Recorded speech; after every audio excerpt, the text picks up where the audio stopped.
नमस्कार, मी संयोगिता आणि आपण पाहता चाळीसगाव डांगांची ओळख सुराज्य मराठी। पाहुयात आजची खबरं। आपल्या सुराज्य मराठीच्या YouTube चॅनलला सबस्क्राइब करायला विसरू नका। राजूरकर समस्यामुक्त होतील का? अकोले तालुक्यातील पश्चिम भागाची चाळीसगाव डांगणाची बाजारपेठ समजल्या जाणाऱ्या राजूरकर सध्या अनेक समस्यांनी ग्रस्त आहेत। यातील महत्त्वाचे म्हणजे अवैध दारू, मटका हे आहेत। दरवर्षीप्रमाणे यावर्षी दत्त जयंतीनिमित्त सप्ताहाचे आयोजन करण्यात आले आहे। यावेळी शाळकरी मुलांकडून सुंदर संचलन केले जाते, हे विशेष आकर्षक ठरले। यात मुलं मुली एक समान हा संदेश दिला जातो, तर दुसरीकडे मात्र त्याच पवित्र परिसरात मद्यपी झिंगलेल्या अवस्थेत दिसतात। याकडे अर्थपूर्ण कानाडोळा केला जातो आहे, हे संपूर्ण नागरिकांना दिसते।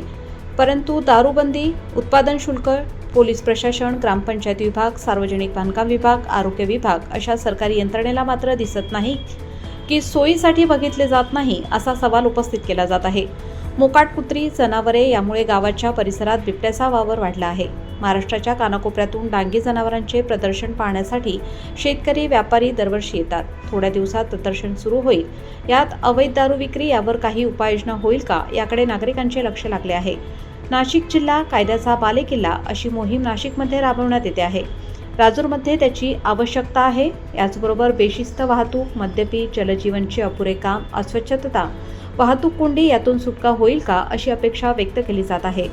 सुराज्य मराठीकरिता प्रतिनिधी अजय पवार, राजूर, अहिल्यानगर।